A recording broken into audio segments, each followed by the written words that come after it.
the guy in Spain did. It's just not, they just framed it in a new headline. I think basically it's enforceable. There are exceptions for cases where it's not possible for a company to follow all this. So it's like not, the internet is not going to go dark. And I think it's like a reasonable balance. I just think that this kind of buzzword is a huge PR exercise. It's nothing new. It has been around since the 80s that data that's not necessary anymore. We don't have a reason to process it, has to be deleted. And that's basically what the right says. Well, also the fact that you can petition now to get the data that you don't want on the internet to be taken down. So I understand if there are already regulations like in tax codes that the company or the government doesn't need that information anymore. But now it's apparently giving legs to the little people so that they can have the opportunity to not have their reputation marred by something that happened to them in their past. But that is already in law. Like I could already, like this, there's no new right to petition. It has always been a right to basically sue them to say, you got to take the data down. And that is in the law now, it's in the law afterwards. They just basically took the paragraphs that were already existent, copied it into a new paragraph and said, right to be forgotten on top of it, to walk around to people and say, we actually invented something new when it's the same thing that we already have in the law. I think the underlying question, though, is will they really do that? Or will they sort of... That's always the enforcement issue. I mean, that's where they hope for the 4%.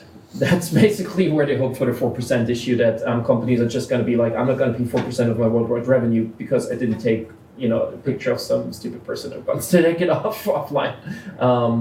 Yeah, so right here, and then you had a question. Hi. First, I have two comments. First, thank you for giving me the best highlight of my stage while I was at the Ford last year. This was the most totally the highlight of my 3 months there. Second, so I think that Lawrence that pointed it out. I think that what I observed, at least while I was there, was the fundamental difference being the only American trainee there, was the fundamental difference of the individual versus the collective idea of what privacy is. And I think that was really where I might even have clashed with my fellow stagiaires and my judge and stuff, because the idea that, here it's to me, I'm I don't really care if the NSA sees my data, because I'm not a terrorist. I'm not doing anything bad. So I got drunk a bunch of times when I was 25. What do I care? That I Googled my ex-boyfriend. Who cares, right? But I think, and so to me, I'm having such a hard time wrapping my head around. I understand it's a fundamental right, and it's all in the treaties and the charter and everything, but I think that there's this American notion that because if it doesn't affect you individually and you're not doing anything bad, who cares if someone's trying to collect data on you and advertise and whatever. I think that that's really where, to me, I see the fundamental clash, even just trying to get a new safe harbor, a new treaty done, is the idea of individual versus collective. Oh, and just a cultural thing in background anyways. That's to give you an example, for example, I said that today already, financial information is something that you don't ask an Austrian how much he's making, how much his rent is. You just don't. At the same time, if it's about sexual stuff, we're all much more open than the average friends I have in the US. So it's different issues of privacy that, and that's something that is, to me, highly fascinating, because there's not, a lot of US journalists ask me, why do you have this privacy thing? Is it because of the Nazis or the communists? And you're seriously? and the other thing is, I do think we all have stuff we do wrong and stuff we want to hide. Typical example is sexuality. We're all the product of someone having sex, but no one does it on the street. It's only cultural. There's no logical reason for that. But it's a cultural convention that this is a private matter. And that is something that I see privacy not as kind of, and that's probably also an issue, is I don't see privacy as something that is prohibiting me to do anything public, but it's giving me the right to decide myself what I feel I want to share with the world and what I don't want to share with the world. So it doesn't mean that I cannot post my naked drunk pictures online. I'm absolutely free to do that. Actually, in Europe more than in the US, because Facebook will probably take it down if there's a nipple on it. But I have the choice to make that decision. I think that's what these privacy laws are all about. It's not about not allowing to use data, but giving the individual, putting the individual into the seat and making that decision. And also kind of recognizing that we all do wrong. Kind of that's oftentimes an argument if I didn't do anything wrong. I don't know anyone in this room that probably never did anything wrong that they don't want to be online, that they don't want to see online, and I think that's something we recognize in a way that we all did stuff that was not legal or not okay, and so I personally did. So, I guess I would say two things. One, with the nothing to hide argument, this doesn't get brought up enough in public debates. That's it's a bullshit argument, and I mean that logically. It's based on a logical fallacy. If you're saying you're not doing anything wrong, you therefore have nothing to hide, like we did in the Red Scare in the 20s, and then with McCarthyism and now with terrorism. It's based on a logical fallacy that all secrets are somehow nefarious, and that's not true. Secrets are important. Secrets help you shape the perceptions of people around you. Like you can choose to reveal certain things to people. Secrets are a form of currency, right? You can establish intimacy based on secrets, which you choose to share with certain people and which you choose not to. So this idea that if you're doing nothing wrong, you're somehow not entitled to secrets doesn't make sense because not all secrets are nefarious. The second thing I would say about, well, what about, you don't care about those secrets, so what, you Googled your ex-boyfriend, right? And like you got drunk and you like made a tweet that like, you know, isn't gonna get you fired, but like maybe you wish you could take back.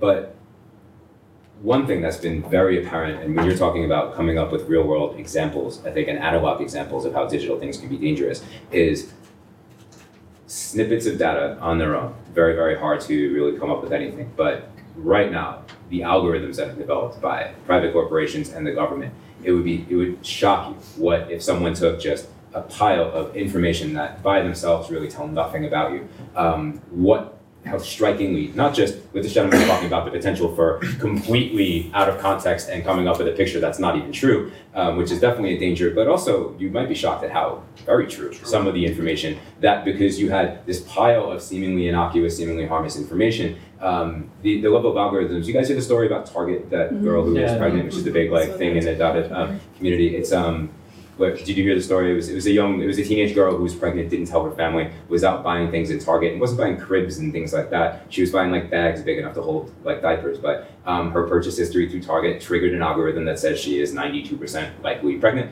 and so they started sending Target marketing to her house that was like, hey, here you're expecting, and her parents were like, what the hell is this? And then like, so it's this thing where she had to be outed. So I think that's something people need to be made aware of, is that the algorithms that are around, I'm not a computer scientist, I can't speak to like intelligently about how these things are constructed, but we know the results. It would be staggering how much those little snippets can be collected and then reconfigured, both in ways that aren't entirely true and could affect you, and ways that are very true. Well, recently during the primaries, there was a concatenation of economic power and that type of information, because it seemed that some of the primary candidates were using Facebook pages to draw pictures of people to target particular lines of advertising at them, which means you have money to do it. So as you said, perfectly true pictures, but it means that people with money can then do the real Orwellian thing of manipulating minds, because you know what they're going to be receptive to. You can say the right things, you can attack Hispanics, you can attack gays, you can pick exactly what you need to manipulate them, which is like sort of a very refined Hitler in every computer. One thing you want to add to that as well is that in my data sets, a lot of the data is not what you personally put in, but what your devices are generating about you and what other people are sharing about you. So in my data set, like the most outrageous and crazy stuff was oftentimes messages other people were sending me.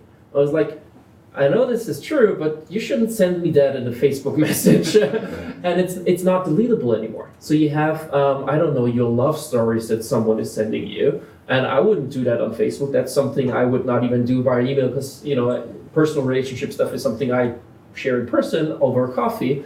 But it's just that's on there. And that's one of the biggest lies of the industry is you are in control. You chose to kind of put that online, when in reality, a lot of it is algorithms that produce stuff about you. Like in my case, it was very simple for them just to use my friends list to find out that I'm gay. I never posted that on Facebook. I'm out. I mean, I never had any troubles with that. But I'm like choosing if Facebook should know that or not. When the people that analyzed my data said it took us 30 seconds to figure that out. And that's really frightening then if you don't put that online. And it's like, for me, it's not a very personal thing, but for other people, it is highly personal and highly a huge issue. Especially the next trip to Saudi Arabia. Well, and or living in Central Florida, where I was an exchange, where if you're like a member of the Southern Baptist Church, you probably don't want to have the other people know that. And Apple recently patented the earbuds so that they track biometric data, which could be shared with insurance companies or work corporations that employ you and that sort of thing. So it's not only, I mean, just echoing your point. Sorry, you had a question in the back there, I see.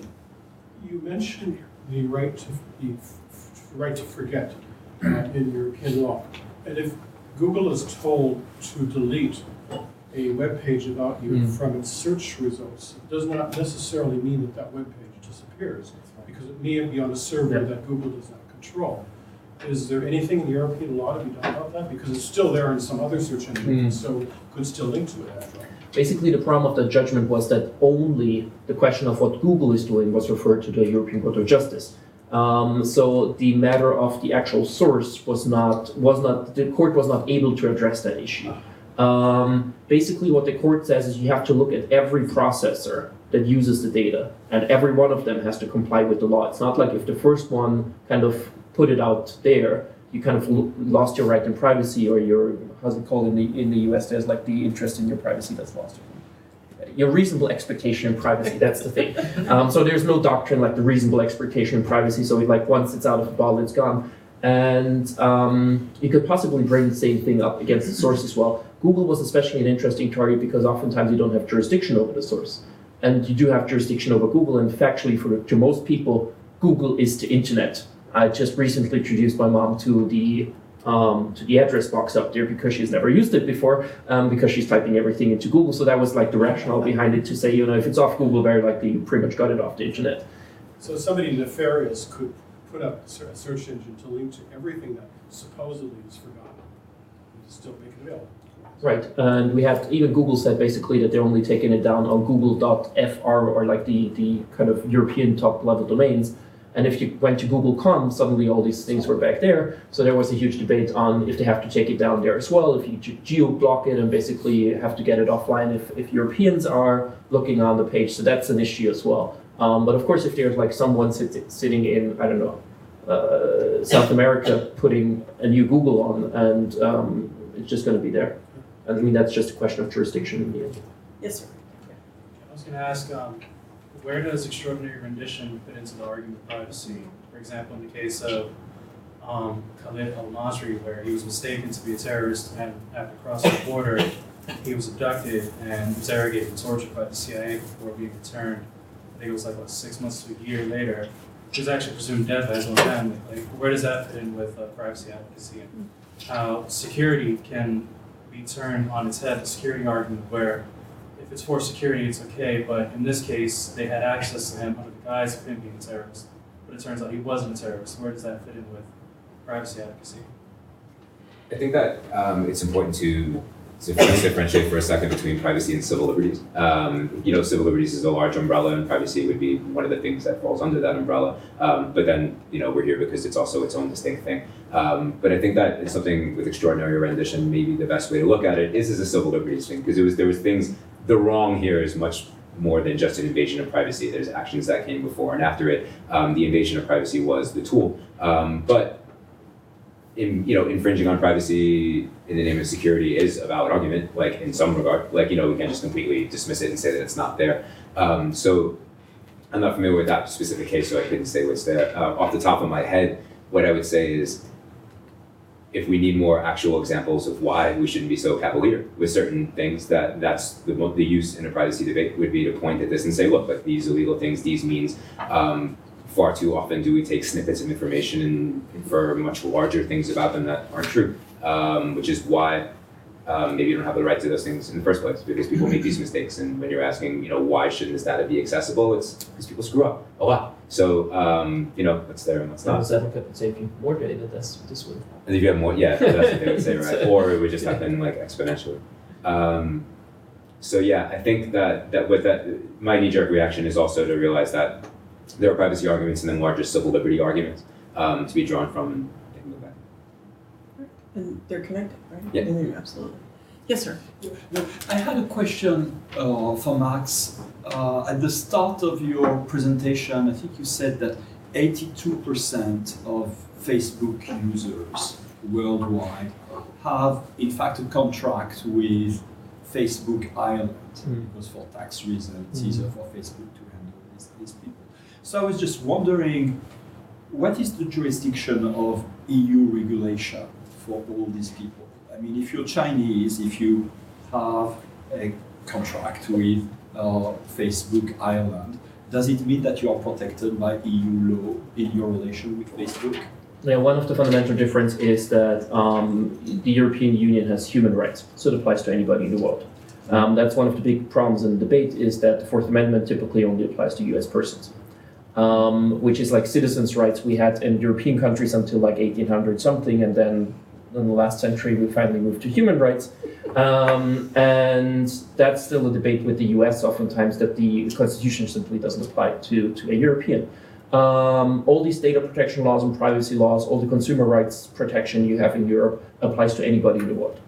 And that is also an issue with the couple of new treaties with the US, where there are protections, for example, of the Privacy Act should be extended to European Union citizens. The problem is if you're now a Swiss person whose data is sent to the European Union and then to the US, you're not going to be protected under this law. And you will have an issue between European Union human rights protection and US kind of citizens-based protection. So that's an issue as well, that we basically follow this human rights approach. A couple of member states are still not, like a lot of the national surveillance law in Europe is basically saying, for example, the German law says it filters out Germans, but as soon as you're an Austrian, you're not going to be filtered out. That's still an issue that I think will be overcome through court procedures because there's really nothing in the law that would justify this difference. But we see that especially in the national surveillance context that they then, there was a huge debate in Germany about email addresses. And it said if Günther Oettinger, like the German commissioner, is using a European Union email address that ends with .eu, would he be filtered by the filter? And they were like, no. Because he's then acting as someone of the European Union, it's not protected as a German anymore. So you see how ridiculous this is getting if you really follow these ideas of citizenship instead of human rights. We have the same debate partly in Europe now as well.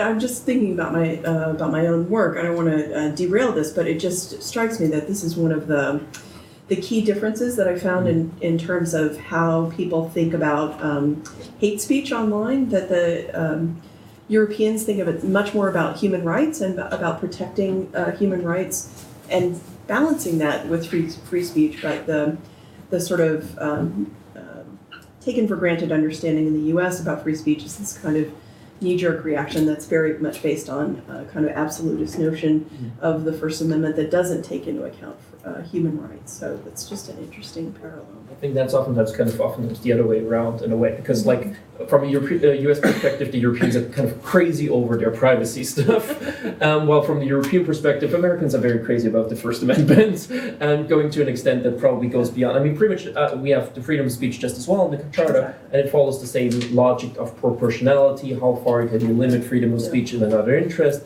Blah blah blah, and you end up with some kind of balancing act. And that is oftentimes interesting from a European perspective. You see court judgments on the freedom of speech in the US, we're like, well, this is like far out, but it's kind of the same thing in a way.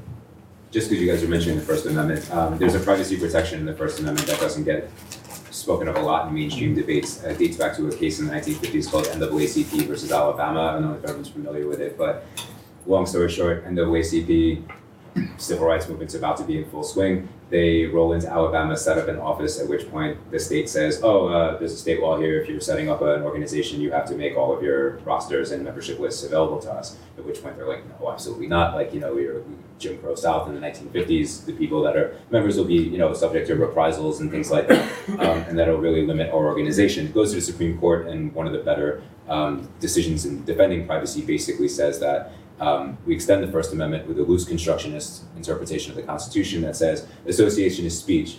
Speech is protected by the First Amendment, therefore the First Amendment protects privacy of association. And it's a thing that doesn't get brought up that often, but I think is becoming more relevant in the debate. Fourth and Fifth Amendment get a lot of the attention, but in the end, the First Amendment, freedom of association right, is definitely there. The Supreme Court here recognizes the constitutional right to privacy, but only wants to decisional privacy, not to do with sexual privacy. But in the arguments, what it says is, because the word privacy doesn't exist in the Constitution, but it says that there's a right to privacy, and it says that it exists in, Douglas uses the word penumbras, but that there's a shield, and it's the First Amendment right to freedom of association, the third with soldiers, the fourth with, soldiers. I mean, with search and seizure laws, and then the Fifth Amendment against self-incrimination, and then the Ninth Amendment makes it happen. But First Amendment freedom of association rights do protect privacy because they say it's the only way association, like organizations which are good for the state and good for democracy, can actually maintain viability. Interesting. Yeah. I have a question. Europe versus Facebook. Who is that? Is that you? Do you have a group? Is it friends and supporters? It's a web space. It costs $20 a month, pretty much. Who's behind that? Is it? I was bringing pretty much most of these things myself. I kind of created this web page to kind of hide behind it. That was at least my initial idea. Honestly, like with the first thing, I just did a web page that was, I think, 50 cents a month or something, like a really cheap web space, and put that online, thinking, some researcher may be interested in the Facebook data and can at least find it on Google then. And it took like 2 weeks after I got a letter from the hosting company saying that they end my contract because I brought down their hosting center a couple of times because so many people clicked on it. That was like when I realized this is probably a little bit bigger than just a crappy little web page. The big problem we have is to get people working on these privacy things. Say it again. The big problem we have. Who's we? Basically we in network in a way. There's a class action in Austria which is done with a law firm and a procedure financing company, so they basically pay for the whole procedure and get a 20% share if it's won. They also cover all the costs when we lose the case, because in Austria and in Europe generally you always have to pay the other side's court cost if you lose a case, so you don't want to litigate if you're not sure that you're going to win, or you have someone backing you up if you lose.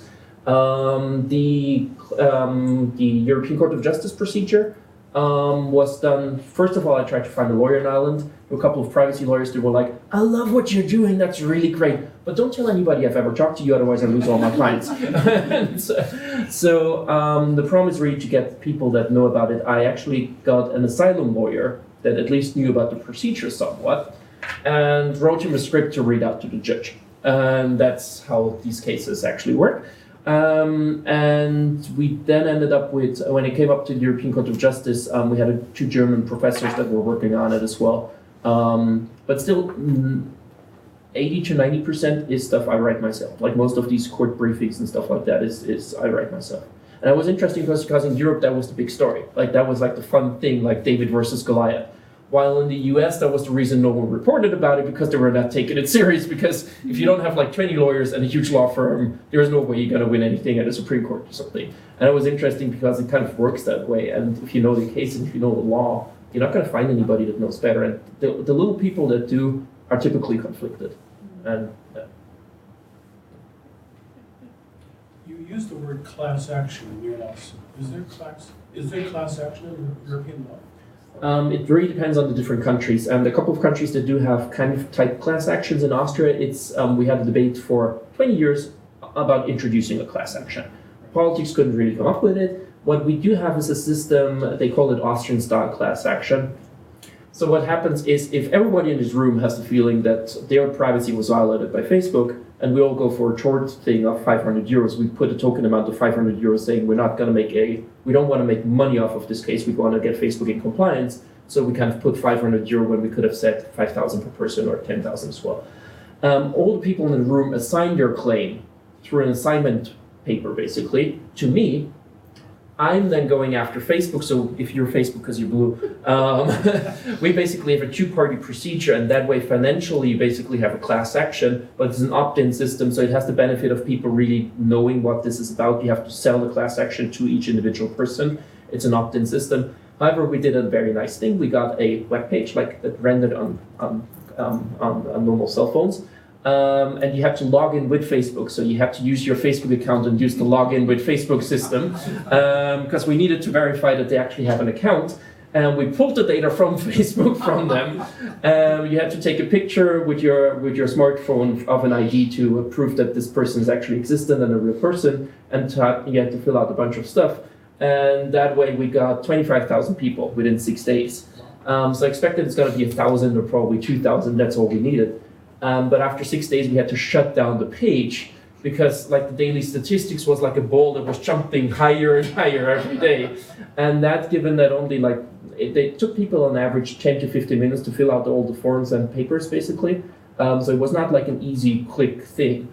On top of that, only like 1 in 3 or 1 in 4 actually went through the whole procedure. So a lot of them just didn't finish up. So we had about 100,000 people that actually wanted to participate.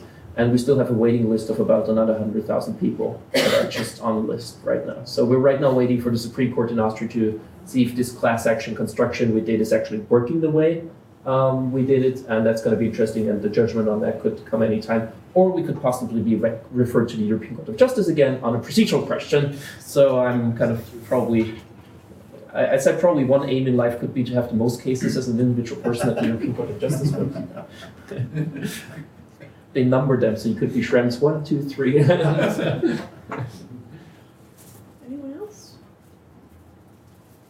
Well, I understand that we don't have to take the full 2 hours, so if anyone else has questions, we're at an hour and a half.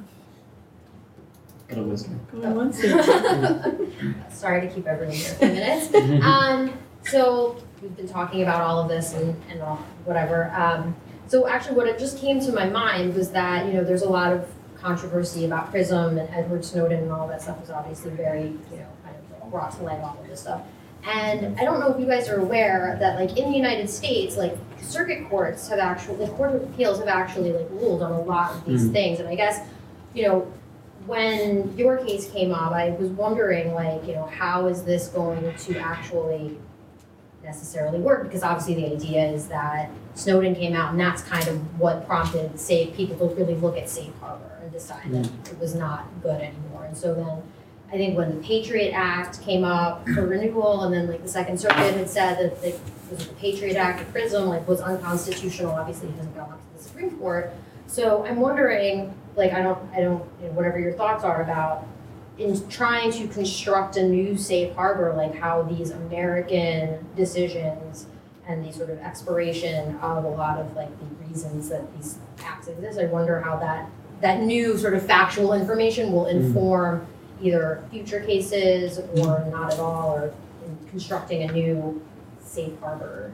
I think that's the basic problem. I mean, the administration in Washington, but also in Brussels, has mainly brought up this argument of, oh yeah, there were changes since then, and the court didn't really address all the kind of factual things. The problem is like a lot of these changes were very superficial, and a lot of them only concerned U.S. people, and so the core issue of the law is still there. And until that isn't changed, you just have this kind of conflict.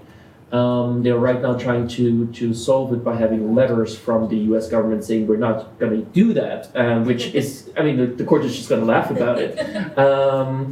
And that is the problem that I see right now, is that there wasn't enough movement. In the moment where the safe harbor was down, I think that the European Commission could have used the kind of financial interest of the U.S. that these companies are actually on the European market to get more movement. And what happened is, until the last day, there was a deadline of the 31st of January to come up with a new agreement.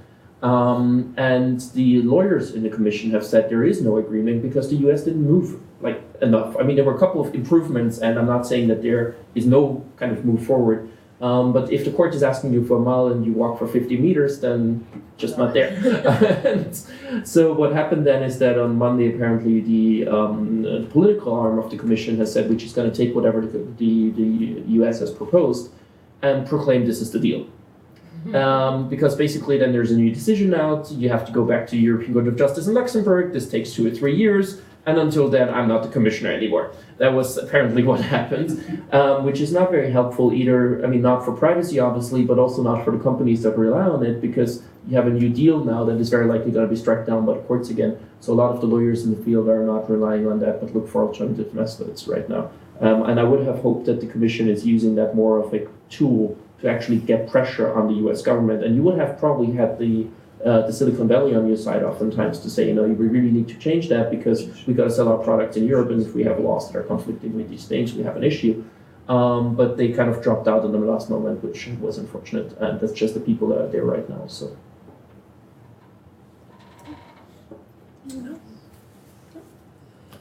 Thank you. Well, thanks so much to our guests.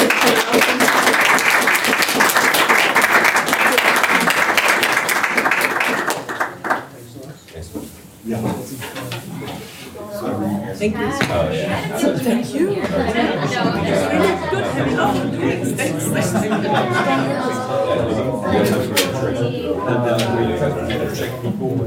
So are you an attorney? Sorry, are you an attorney? No, luckily not. No, in Austria you have to do 4 years of law school and then another 5 years of practice to take bar exam and then you're So what's your I'm right now a professional talker. Yeah. No, it's like I'm still doing my PhD, which is a doctorate thing. You know, yeah. But I don't want to become a practice. I'm done with doing masters already. So I think like the thing you gotta do to become a lawyer, but I never wanted to. There have been extreme forms like a but yeah. Take care. Thanks for coming. I see you soon.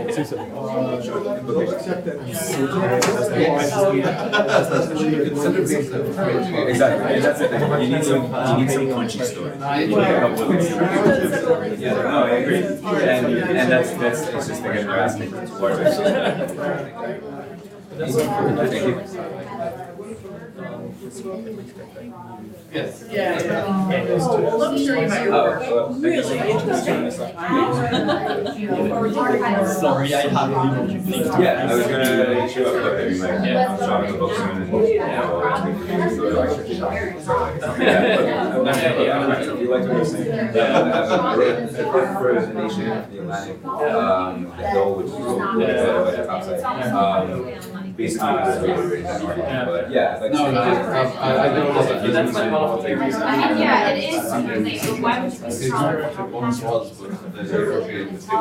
Well, some of I guess, yeah, it's like a marketing It is, tool, right? Like, you have to be like, no, like, everyone sees it. amongst other things, yeah. Yeah, sure. The fact that if you want to come to church, Yeah, you got email it, like, I mean, I just imagine. Oh yeah, I remember the yes,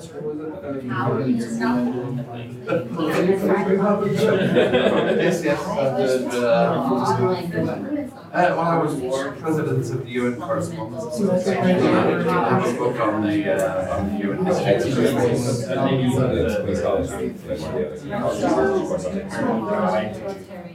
I'm the first positive in an affectionate sort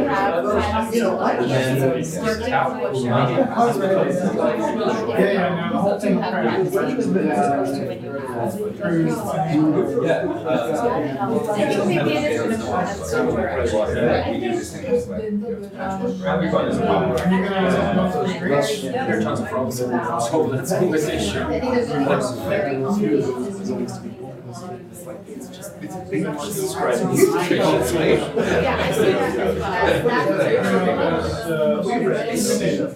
The US has more privacy groups. So the patchwork thing has which is nice, but which I just feel like you can't ever say, oh, like structurally it's a thing where like you can't have this champion that push through and kind of like make things happen. But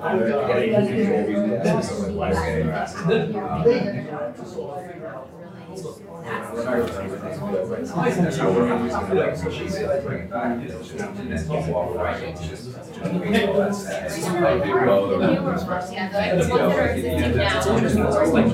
have a lot of friends who are on commission. The new ones that are gonna just even be out of it. Still be able to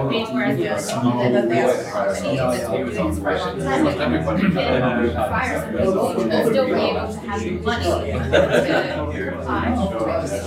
anything is. everybody's like against my stuff. Yeah. There's no privacy, there's no sense of personal space. So it's very powerful sense of like I got all like a very, very aggressive curiosity.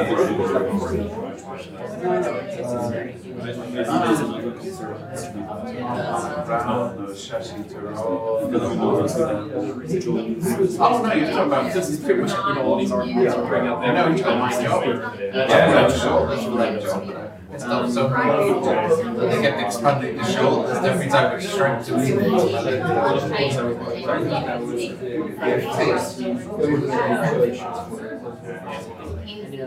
out to Maryland, and going out there, and I mean, the first time I was there, and with the foot, something that like, or you see it from the real person, the one that has like the fence around it, and pushes in a way that you can look into the others.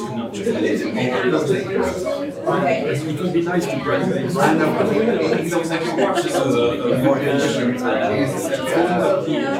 This one is very hip.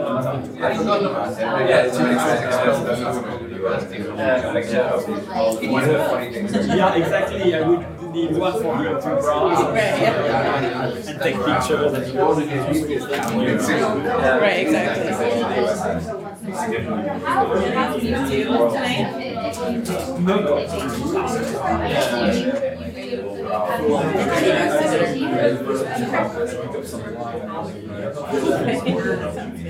Do you give me your, do you want me to take your taxi receipt? Like, reimburse it? Okay.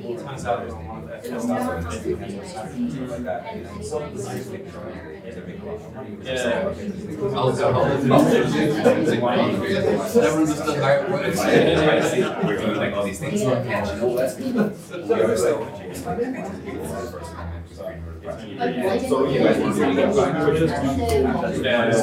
While we are sitting, basically, we have no choice but to share space to the public. It's such a transparent double meaning.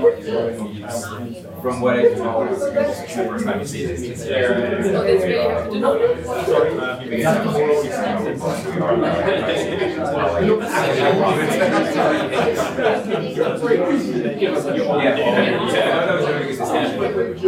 As you'll see there, I'm an international expert on I'll send out. Yeah, if you wouldn't mind. Yeah, I see he was like with professors on the stage at the just on some students. And pairing him with Lauren.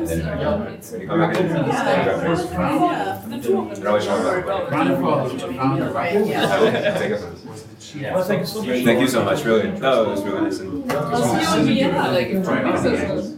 You have a packed schedule. We have Wednesday. Heading out Wednesday. You have a packed schedule.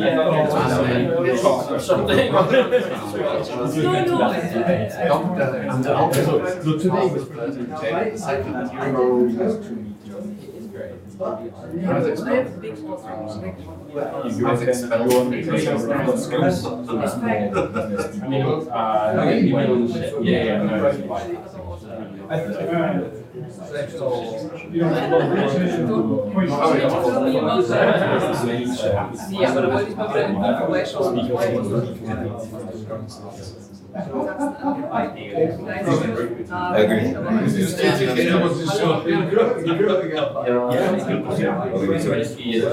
very nice.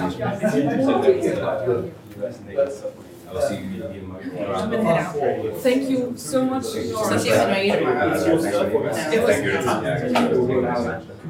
is very last minute. She was. So I'll see you at NYU, or are you coming? Okay. Okay, no problem. Yeah. So. All right, sounds good. Have a good dinner. And See you tomorrow, Max. And thank you for everything.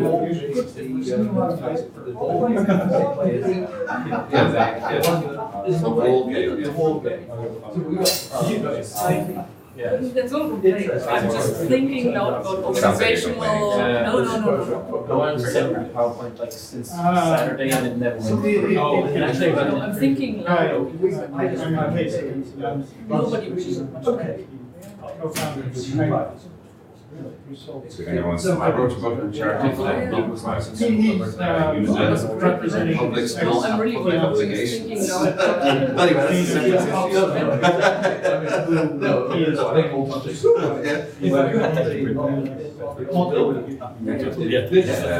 that's a separate issue. No, it's like you were saying, no, I kind of saying the same thing. I was happy with the Apple things for the last year. You're up to the I was like, look, this thing's gonna, it's gonna be about profits. I'm like, no one's saying it is, I'm like, it is. And then, like, last week Apple's like, we care about your privacy. You So, called it, yeah, oh my god, I'm not no. the only one who saw that. No, you called it. Yeah, because, yeah, Grabbed it onto the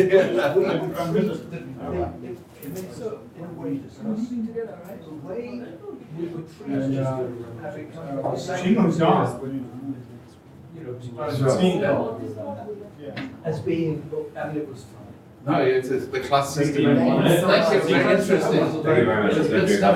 That was an excellent work. So, thank you very much. So, I am also a cynic, and I think that in the end it's going to be the money that changes it, not. No. But maybe we can. Well, we can cover our end. You can pay with Bitcoin. Sugar. I've been admiring your talk, the roach and everything. It's a splash of color and otherwise dark room. What are we Should I do my speech? What else? Well, You're up here. A lot of our remember the job. I work in big data, so. Oh, so you're Well, yes and no. No, yes and no, because I'm trying to find a proper line. Significant challenge. It's a sort of question. I mean, the question I was asking, in the old days, we go around with a clipboard, we knock on doors, and we say, which hand do you prefer? That's sort of legitimate, but when somebody who's got a lot of money can suddenly just extract that data in a whiz and tailor a whole campaign based upon There's one thing that you see in reaching back into the 1960s. It's not so much because data was available and now it's available. That's not the issue. This is why I guess the cloud is what it is. There's a privacy problem when you start defining privacy. It's called increased accessibility. And that's all it is. Where it's information that's public and it's out there, but there's a new mechanism now that makes it much more easily accessible because, you know, back before computerization, if you wanted to do a background check on someone, it was you had to go to local police stations and go to get their school records and, you know, teams of detectives or things that would have taken. So there's a certain security in that legwork that would have needed to be done, whereas now, because it's so much more easily accessible, people, it's data that you willingly gave up, but you have a problem with the fact that it's all now accessible and it creates new problems. And that's a very hard thing to build laws around. What bothers me is when the logarithms are wrong, you can't correct them. They think I'm a Tea Party member and I couldn't have been any further from it because of the lookalike modeling where I lived, a bunch of other things. I know that I they lived got in the there. same block as another Williams, it's G. Williams, and he was a Republican Party. So ever since then, even the email has transferred.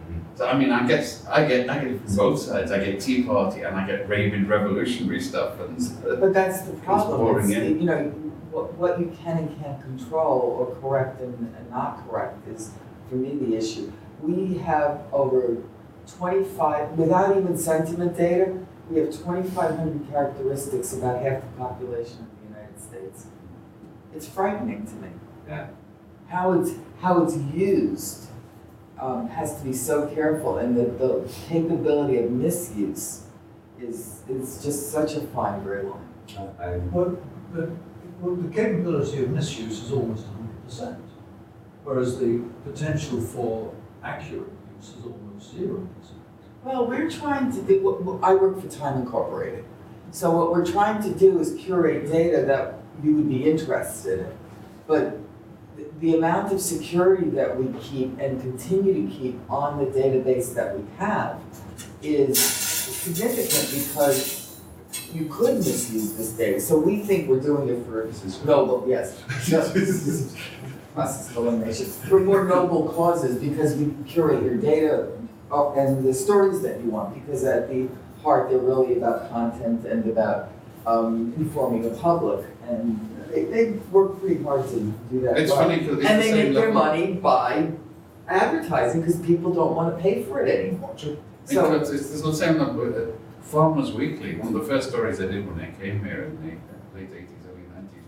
Farmers Weekly in Philadelphia cut out the blanket subscriptions, and they basically found out what their subscribers did. If you was a pig farmer, you got the pig farming stuff. Oh, that's right. If you did chickens, you get the chicken stuff. So they actually just manually, almost with sort of punch cards, produced individual data for each of them, individual magazines. And somehow that was, wow, that's sort of cutting it. You whistle with admiration. But now it gets spooky because somebody with the push of a button can do that. And you'll know what soap he uses, whether he shaves, whether he's... They do. What annoys me is that I'm interested in a lot of things. When I Google, I want to know what is the best analysis of what's out there, not have them tell me what they think I want to know. It's right. It's true. I like the categories that they have for these people. I remember when I was studying credit bureaus in the 70s, way before there was just 3, there were hundreds, and they're all vying, and information is their value, right? The more information they have, the better they can discriminate. And the categories that some of these agencies had, one was they had a specific category that, based on their data, it was a classification for a specific type of woman who was planning on leaving her husband in the next 2 years, but was running up his credit card for like jewelry and things like that she would later be able to sell. And that was like a legitimate category in credit. They were like, I forget what the name was. It was this very punchy, do what type thing. I will find it and send it to you. But yeah, there's this guy that like was applying for a hack license that, because there's no context, right, in a lot of these things, and the algorithms can get these things wrong. If you want to go off the grid, the big thing that the privacy advocates say is don't ever drop off the grid, because then they'll immediately have all eyes on you, right? Don't just disappear one day. What you got to do is keep everything as it is. Go on Facebook, go on things like that and stuff like that, and then have your whole other thing on the side, like your Vodafone and your whole thing on whatever. the side, do not go on don't go on in the same IP address. Yeah. Because they can tell. Yeah. So, I hate to say it, but most of the stuff that I've got in here is not on the internet. I was going to say, it Once upon a time, clay tablets. before I started using this Egyptian technology, I used to walk around with a piece of granite and a chisel. This is so important. Well, thank you.